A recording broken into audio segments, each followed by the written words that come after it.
하나님의 은혜를 경험한 사람들, 하나님의 자녀로 믿음의 삶을 사는 사람들은 다 누구나 능력 있는 삶을 살고 열매 맺는 생을 살고 하나님께 영광 돌리는 복된 생을 살고자 하는 열망이 있습니다.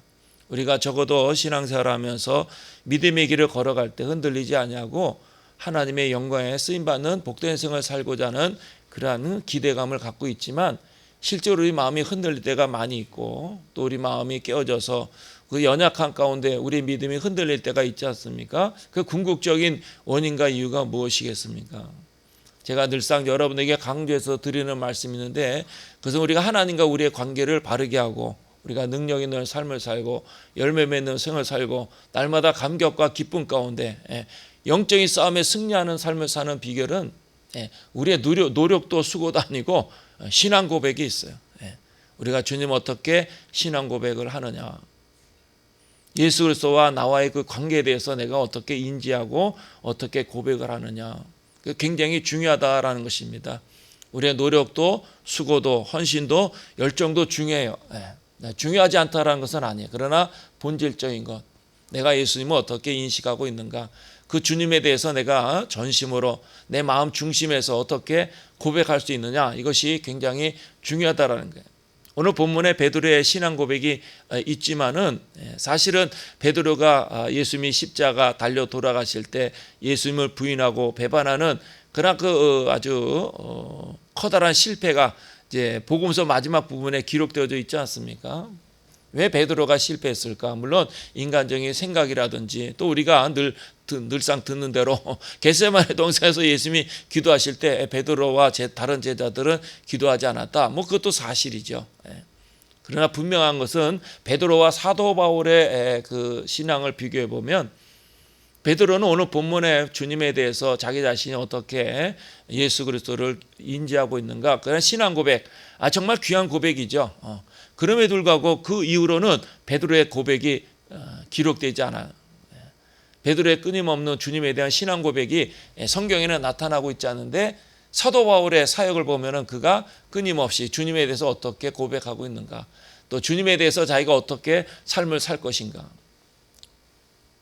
로마서 8장 17절 우리가 살아도 주를 위해 살고 죽어도 주를 위하여 죽나니 그러므로 사나 죽으나 우리가 다 주의 것이로다. 빌립보서 1장 20절과 21절 나의 간절한 기대와 소망을 따라 아무 일에든지 부끄럽지 아니하고 오직 전과 같이 이제도 온전히 담대하여 살든지 죽든지 내 몸에서 그리스도가 존귀되게 하려 하나니 이는 내게 사는 것이 그리스도니 죽는 것도 유익함이라. 사는 것이 그리스도니 죽는 것도 유익함이라. 주님에 대한 그 열망과 열정, 주님에 대한 자기의 생각이 어떠한가를 끊임없이 자기가 개척한 빌립보 교회 교우들에게 빌립보 교회 교우들을 격려하면서 위로하면서 자기 신앙 고백을 기록하고 있지 않습니까? 사도행전 20장 24절에도 밀레도에서 에베소에서 찾아온 교우들을 만나서 마지막 인사하면서 예루살렘에 올라가면 안 된다라고 사람들이 만류했음에도 불구하고 그가 뭐라고 고백합니까? 나의 달려갈 길과 주 예수께 받은 사명 곧 하나님의 은혜 복음 증거하는 일을 마치려 하면은 나의 생명을 조금 더 귀한 것으로 여기지 아니하노라. 자기 자신의 그 신앙의 그 결단, 그 결심이 어떠한가를 분명히 고백하고 있지 않습니까? 비록 죽음의 잔을 마시고 십자가의 길을 걸어간다 해도 나는 그 길을 걸어가겠다라는 그 당찬 자기의 신앙의 의지와 결단을 에베소의 교회 장로들과 교우들에게 고백하지 않습니까? 그래서 사도 바울은 물론 베드로도 그렇지만은 정말 위대한 생을 사는 거예요. 그가 걸어가는 길마다 놀라운 역사가 일어나고 그가 복음을 전하는 때마다 많은 사람들이 하나님 앞에 돌아올 뿐만 아니라 교회가 세워지는 놀라운 역사가 일어나게 되어지죠. 그래서 베드로는 오늘 신앙의 고백이 있지만은 그러나 그 이후로 예수님에 대한 그 신앙의 고백 끊임없이 자기 자신이 예수님을 어떻게 인지하고 내가 주님에서 어떤 신앙의 자세로 살아가야 될 것인가, 그런 그 고백이 나타나고 있지 않아요. 처음에 말씀드린 대로 우리가 어떻게 하면 파워풀한 능력 있는 힘 있는 신앙생활을 할 수 있느냐, 끊임없이 주님에 대한 신앙의 고백이 있어야 돼. 주님과 나와의 관계에 대한 분명한 인식과 인지가 내 안에 있어야 된다라는 거예요. 그것이 흔들리면 아무리 열심을 내고 수고하고 봉사하고 내가 교회에서 중직을 맡아도 그 신앙과 믿음은 흔들리게 되어져 있어요. 주님과 나와의 관계, 그걸 내가 어떻게 인식하고 있는가. 우리가 인지하고 인식하는 것뿐만 아니라 끊임없이 주님은 나의 구세주, 주님은 내 인생의 왕, 내 삶의 주인이 되시고 내 인생의 궁극적인 목적이 되시고 나의 삶의 전부가 되십니다. 제가 젊은 날에 예수를 만나고 그 주님의 크고 놀라운 사랑을 경험하고 내가 살아갈 이유가 주님입니다. 내가 살아갈 이유가 주님이에요. 내 삶의 근거가 주님이고 내 삶의 목적이 주님이고 그래서 주의 길을 걸어가는 거야. 목회자의 길을 걸어가는 것은 하나님께서 나에게 맡겨진 사명이죠. 사명, 일이야. 그러나 근본적으로 내가 하나님 앞에서 주님 위해서 살아가는 것이 내 삶의 궁극적인 목적이고 이유가 되기 때문에 주님을 떠나서는 살 수가 없는 거죠. 주님을 떠나서는 내 인생을, 내 삶을 해석할 수가 없는 거예요. 아픔도 있고 고난도 있고 고민도 있고 낙심도 있지만 그럼에도 불구하고 그 길을 걸어가는 거예요. 끊임없이 우리가 신앙의 고백을 해야 돼. 주님의 사랑과 그 은혜를 경험하고 내가 주님에 대해서 어떻게 신앙 고백할 수 있는가. 오늘 이 아침에도 여러분이 신앙 고백하면 주님이 여러분의 삶에 어떻게 개입하시고 역사하신가 체험되어진다라는 거예요. 그걸 경험되어진다라는 거예요. 그런 신앙의 고백이 없기 때문에 우리의 마음이 자꾸 식어지는 거예요. 여러분도 다 어렵고 힘든 순간에 다 예수를 만나고 하나님의 사랑을 경험하지 않았습니까? 그 주님의 사랑, 그 사랑을 경험하고 여러분 주님에 대해서 무엇이라고 고백하셨습니까? 그걸 우리가 늘 기억해야 돼. 그 젊은 날에 주님의 사랑, 그 놀라운 은혜를 저는 수없이 반복적으로 경험했기 때문에 그 감격 가운데 내가 주님 앞에 내 자신을 내어드리고 주의 영광에 살아가겠다. 흔들릴 때도 있고 약해질 때도 있고 고민될 때도 있죠. 그렇지 않은 사람이 어디 있겠어요. 믿음의 사람 아브라함도 흔들리고 다윗도 흔들려서 블레셋 땅으로 도망가고 다 믿음의 사람들, 위대한 신앙의 삶을 살았던 사람들 다 흔들리고 약해. 다 누구나 다 그래. 그러나 그것을 극복할 수 있는 것은 끊임없이 주님에 대한 그 간절한 신앙의 고백. 그래서 오늘 베드로가 뭐라고 이야기합니까? 예수께서 사람들이 나를 누구로 아느냐. 그런 사실은 예수님은 제자들이 예수님에 대해서 어떤 의도를 어떤 생각을 갖고 있는가 확인하고 싶었던 것 같아요. 그래서 너희는 나를 누구로 아느냐. 근데 베드로가 대답하여 이르되 주는 그리스도 신이다. 다른 복음서에서는 아주 바요나 시모나 잘했도다 칭찬하지 않습니까? 자, 사실은 칭찬받는 그 사실이 중요한 것이 아니고 그 다음에 31절에 보면 인자가 많은 고난을 받고 장로들과 대제사장들과 서기관들에게 버림받아 죽임을 당하고 사흘 만에 살아나야 할 것을 비로소 그들에게 가르치시되, 이제 십자가 부활의 사건에 대해서 말씀하고 있죠. 이것이 어떻게 베드로의 신앙 고백 이후에 계속해서 복음서로 보면 이제 3번 예수님이 십자가와 부활에 대해서 제자들에게 예고하는 그 장면이 기록되어 있는데, 이런 신앙의 고백이 있을 때 하늘의 비밀을 깨닫게 되어지는 거예요. 내가 지적으로 또 연구하고 내가 애를 쓰고 노력해서 하늘의 비밀을 깨닫는 것이 아니에요. 주님에 대한 정말 간절한 진실된 그 신앙의 고백, 그래서 더 깊은 영의 세계로 들어가고 영의 세계가 그 문이 열리게 되어지고 하늘의 비밀을 알게 되어지고 하늘의 은사를 체험하게 되어지는 거예요. 이런 신앙의 고백 위에 우리 신앙이 자랄 때 더 깊은 영의 세계로, 그 더 깊은 단계로 들어가게 되어지는 거예요. 그 이전까지는 예수님이 이 땅에 십자가지로 오시지 않았습니까? 사실은 제자들에게 그 비밀을 가르치고 싶으셨겠죠. 그래서 때가 돼서 기다리는 거예요. 여리고 미숙하고 불안전하니까 어느 정도 때가 되었다라고 아마 예수님이 판단하신 것 같아요. 너희는 나를 누구라 하느냐. 이건 단순히 베드로의 신앙 고백만이 아니고 그 제자들 12제자들의 아주 그 공통된 신앙의 고백이다. 그렇게 이제 신학자들이 설명하는데 저도 그렇게 생각해요. 그러니까 제자들의 그 영적인 수준이 많이 올라와서 이제는 때가 되었다라고 생각하시고 질문하신 거예요. 그래서 그 12제자들의 대표로 베드로가 주는 그리스도 신이다. 또 다른 복음서에서는 하나님의 아들이십니다. 생명의 주, 구세주, 우리의 영원한 주인이 되시는 그 주님. 그리고 나서 그 비밀을 주님이 말씀하시는 거예요. 우리가 끊임없는 신앙의 고백, 그래서 주님 앞에 나아갈 때 정말 하늘의 신령한 은혜와 은사를 경험하게 되어지죠. 그런데 한 가지 이제 베드로가 그 이후에 실수를 해요. 그러니까 예수님이 그러한 앞으로 이 되어질 일에 대해서 이야기하니까 베드로가 예수님을 붙들고 항변했다. 그래서는 안 된다라는 거죠. 신앙의 고백이 있지만 여전히 베드로에는 인간적인 생각, 세상적인 일, 앞으로 장차 예수님이 예수님으로 말미암아 저들이 크나큰 은혜와 복으로 이 땅에서 정말 평안하고 행복한 삶을 살아야 되겠다는 그 기대를, 그 열망을 포기하지 못했기 때문에 예수님을 만류하는 거죠. 십자가를 지셔서는 안 된다라는 거예요. 그러니까 예수님이 베드로를 꾸짖지 않습니까? 베드로를 꾸짖어 이르시되 사단아 내 뒤로 물러가라. 사단이라는 존재가 어떤 존재입니까? 성경에 기록되어진 대로 하나님의 영광을 가리우는, 하나님의 일을 제한하는 그런 악한 영적인 존재로 기록되어 있는 것은 사실이에요. 그러나 동시에 또 생각할 것이 무엇입니까?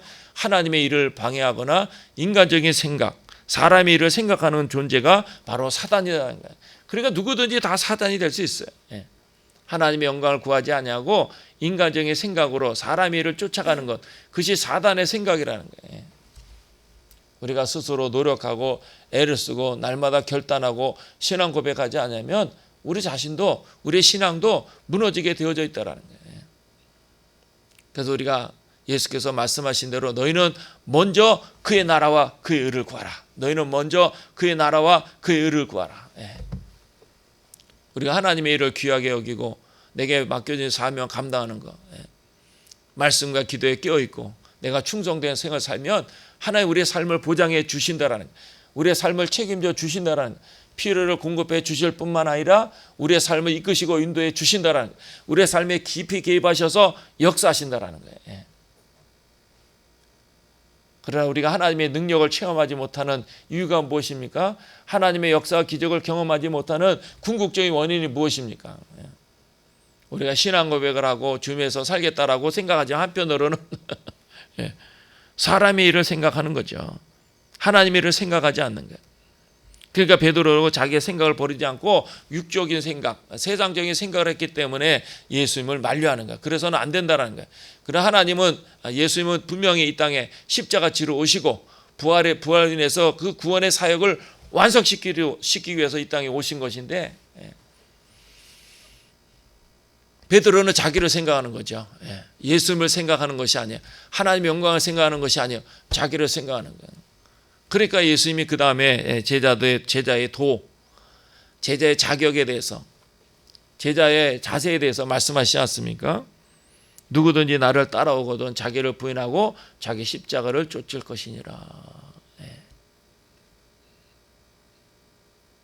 사실은 이게 중요한 말씀이죠. 성경은 하나님에 대해서 어떤 분인가 우리에게 소개할 뿐만 아니라 그리스도인의 정체성, 하나님의 자녀들 어떤 존재인가를 우리에게 설명해 주고 있는데, 우리는 우리 자신의 만족과 기쁨에 사는 사람이 아니고 하나님의 영광에서 특별히 택감을 받은 사람들이기 때문에 철저히 하나님의 영광에 살아가고 그 뜻을 이루기 위해서 해야 될 가장 중요한 것은 자기를 부인해야 돼. 자기를 부인한다는 건 자기를 내려놓아야 돼. 자기를 포기해야 돼. 끊임없는 신앙생활 가운데 치열한 영적인 싸움, 어둠의 세력, 악한 영들, 환난과 풍파, 사실은 그게 문제가 아니에요. 그게 문제가 아니에요. 자기와의 싸움이에요. 내 안에서 일어나는 그 고뇌와 갈등 속에서 내가 하나님 편에 서고 하나님의 말씀에 순종하는 것, 내 안에 부정적인 생각과 불신앙의 마음들을 다 거부하고 하나님 편에 서서 하나님의 말씀 붙잡고 결단해서 하나님 앞에 나가고 믿음의 길을 걸어가는 것, 그 사실이 중요하다는 거예요. 그래서 나를 따라오려거든 참된 제자가 되기 위해서, 진정한 하나님이 기뻐하시는 거룩한 백성이 되기 위해서는 자기를 부인해야 돼. 우리가 교회를 건축하고 세계 선교사들을 많이 보내고 교회 안에 다른 많은 퍼포먼스와 행사를 통해서 사람을 모으고 그런 게 중요한 게 아니에요. 그거보다 더 본질적이고 우선되는 게 뭐냐? 정말 하나님이 기뻐하는 게 뭐냐? 사람들이 많이 모여가지고 막 그냥 대단한 행사를 치르고 말이지, 거기 하나님의 역사와 영광이 나타난 듯 그렇게 주장하고 이야기하지만은 하나님이 그걸 기뻐하는 게 아니에요. 저는 성경을 아무리 보고 보아도 그런 거 하나님이 기뻐하는 게 아니에요. 나를 버리고 나를 포기하고 하나님의 뜻을 이루기 위해서 정말 하나님의 영광에 살아가겠다 날마다 결단해서 내 안에 고뇌가 있죠. 갈등이 있죠. 내 안에 여러 가지 생각들이 찾아오죠. 생각이 없는 사람들이 어디 있겠어요. 다 이런 생각 저런 생각, 좋은 생각도 하고 불안하고 나쁜 생각도 하고, 그래서 그것을 극복하고 그걸 뛰어넘고 그것을 물리치고 그렇게 주님을 따라가는 것이 얼마나 중요한가. 그것이 제자라는 거예요. 그게 참된 신앙의 길이다라는 거예요. 그래서 자기를 부인하고 자기 십자가를 지고 나를 따를 것이냐. 그래서 젊은 날에도 사실은 이거를 주님이 가르쳐 주시는데, 결국 신앙생활이 뭐냐? 짐을 지고 따라가는 거예요. 우리는 짐을 지는 것을 원하지 않아요. 다 싫어해요. 누가 짐을 지고 싶겠어? 다 벗어버리고 싶지. 편안하게 지내고 싶지. 그러나 주님을 따를 수가 없어. 주님을 따르는 것은 자기를 포기하고 자기를 내려놓고 자기를 부정하고 짐을 지는 거야. 주님을 위해서 짐을 지는 거야. 교회를 위해서 짐을 지는 거야. 나라 민족에서 짐을 지는 거야. 이 땅에 소외된 사람들에서 짐을 지는 거야. 그 신앙생활은 짐을 지고 따르는 거야. 수고하고 무거운 짐진 자들아, 인생의 고뇌와 갈등, 우리 삶을 막 짓누르는 우리 마음을 답답하게 하는 인생의 고민과 그런 괴로움들을 다 내려놓고, 그런 것도 다 내려놔야 돼. 내가 주님을 위해서, 하나님의 영광을 위해서, 복음을 위해서, 교회를 위해서, 이 땅에 믿지 않는 사람들 위해서 내게 맡겨진 그 사명, 내게 맡겨진 직분, 내게 맡겨진 일, 그것을 지고 따라가는 게 신앙생활이에요. 그게 믿음의 길이에요. 결국은 사람들이 자기를 부인하지 않거나 짐을 지려고 하지 않기 때문에 교회가 점점 사람들이 줄어드는 거예요. 교회 스스로가 문제가 있어서가 아니에요. 오늘도 우리 자신이 스스로 자기 자신에게 다짐해야 돼. 참된 믿음의 길이 무엇인가? 진정한 신앙의 길이 무엇인가? 나를 따라오려거든 자기를 부인하고 자기 십자가를 지고 쫓을 것이냐. 제자들에게만 말씀하시는 것이 아니야. 우리에게도 말씀하시는 거예요. 여러분에게 말씀하시는 것이 아니고 근본적으로 저에게 말씀하시는 거예요. 그래서 항상 되뇌이는 거죠. 나를 따라오려거든 자기를 부인하고 자기 십자가를 지고 쫓을 것이야. 그러니까 생각이 많아지는 거. 생각이 많아지고, 아이고, 사는 것도 버겁고 사는 것도 힘든데 또 주님의 짐을 지고 따라야 되나. 그래 결단해야 되는 거야. 결단해. 그 순간에 결단해. 내가 하나님 편에 서고 하나님의 말씀에 순종하고 나 하나님의 영광에서, 거기서부터 하나님의 역사가 시작되는 거예요. 거기서부터 하나님의 기적이 일어나는 거예요. 거기서 능력 있는 삶을 사는 거예요. 거기서 더 파워풀한 삶을 사는 거예요.